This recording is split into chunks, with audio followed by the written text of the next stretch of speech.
les concepteurs du TGVM ont pris en compte dans leurs calculs les données du dérèglement climatique.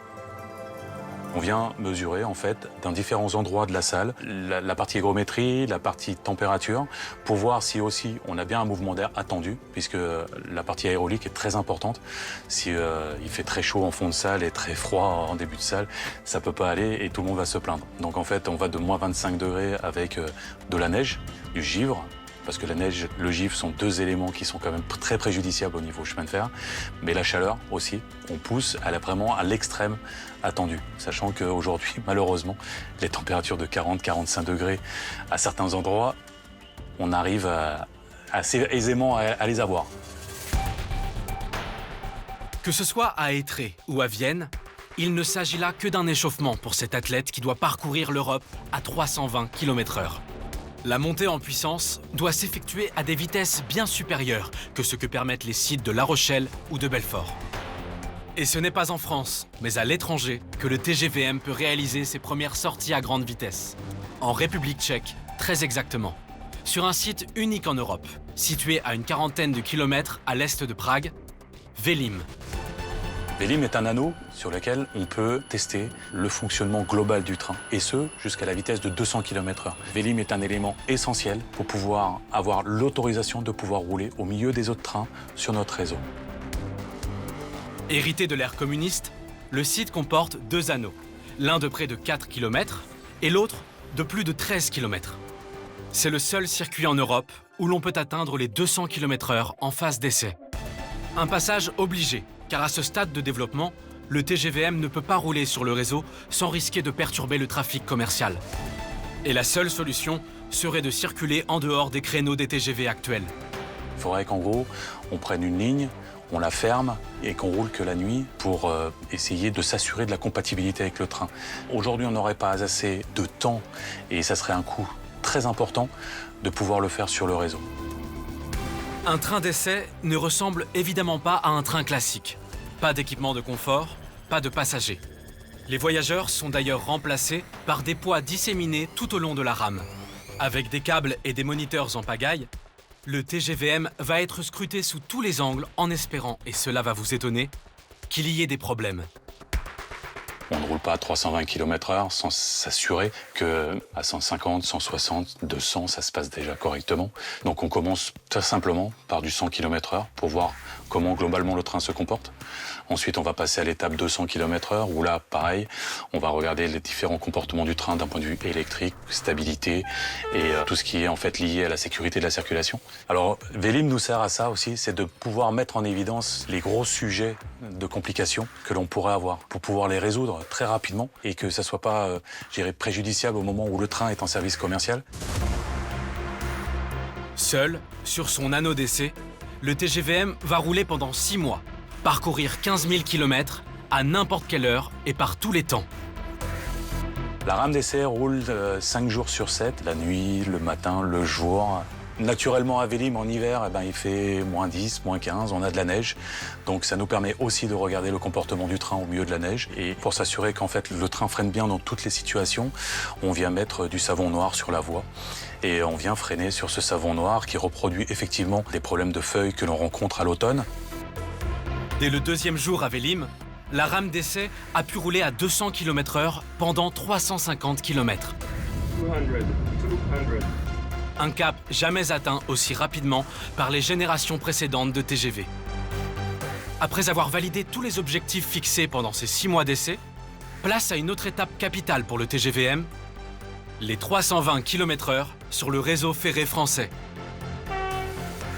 Le 320 km/h, c'est une vitesse qui est très usuelle chez les Français, mais qui est très très particulière. On est à presque 100 mètres par seconde, on n'a absolument pas le droit à l'erreur. Voilà.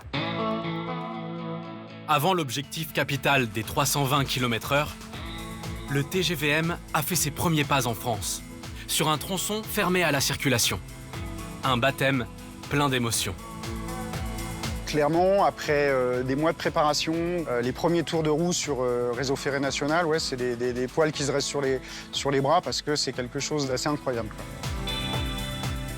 Dans une nouvelle cabine repensée avec l'aide des conducteurs eux-mêmes, le TGVM a donc commencé à sillonner la France d'ouest en est.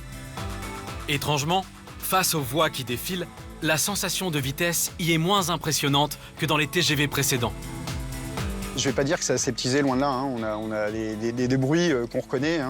Par contre, c'est beaucoup plus silencieux. C'est confortable. C'est comme quand on passe d'une 4L à une voiture un peu plus cossue. On n'a pas la même sensation de vitesse. On ressent la même chose avec le TGVM. À l'abri des regards, dans un hangar d'Alstom à Belfort, le TGVM s'apprête cette fois à franchir la barre symbolique des 320 km/h. Chaque marche d'essai commence par un briefing. Dernière info, j'ai demandé à booster la rame. Les équipes ont beau imaginer un programme où tout est prévu à la minute près, l'imprévu s'invite toujours à la dernière minute.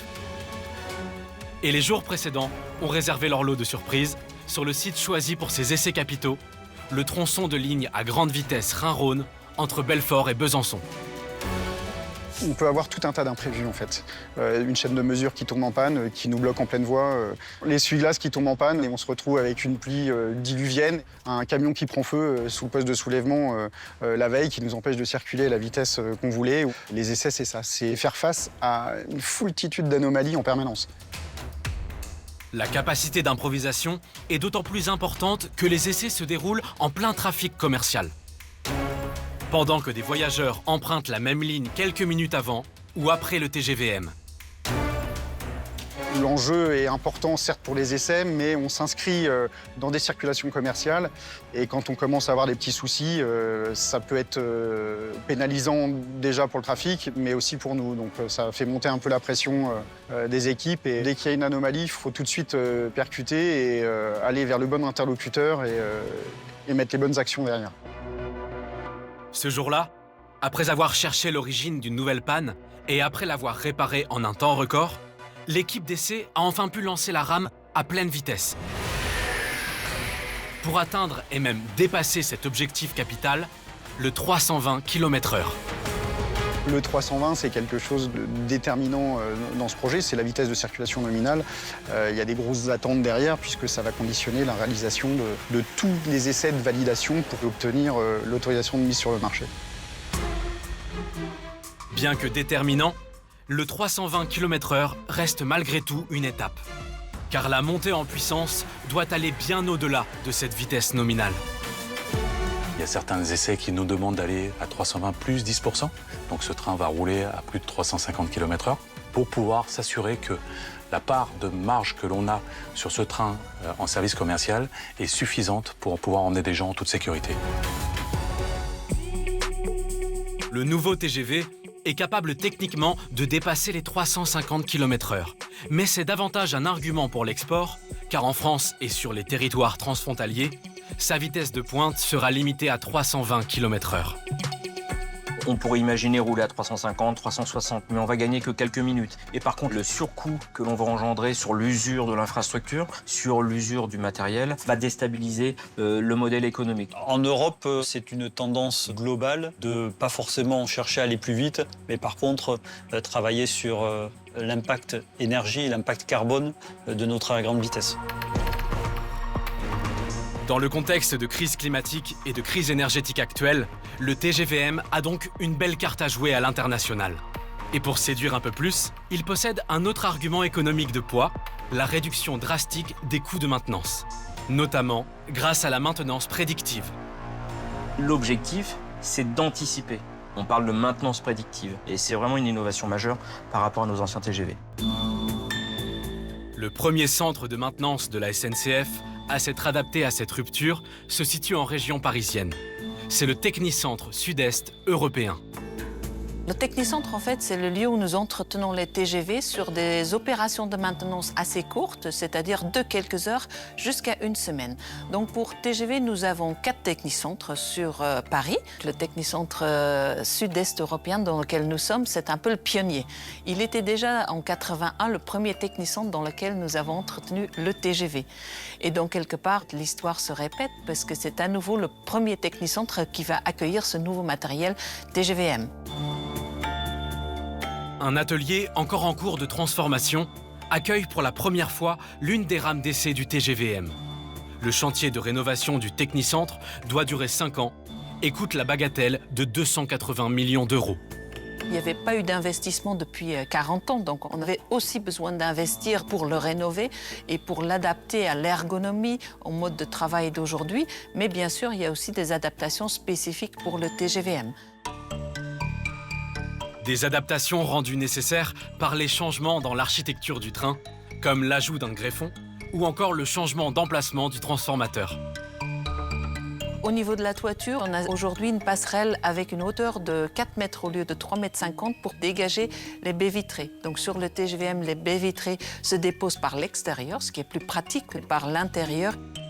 Il a aussi fallu créer une ouverture sur cette passerelle avec une plateforme qui peut coulisser pour intervenir dans ce nouvel organe qu'est le greffon. Et ce n'est pas tout.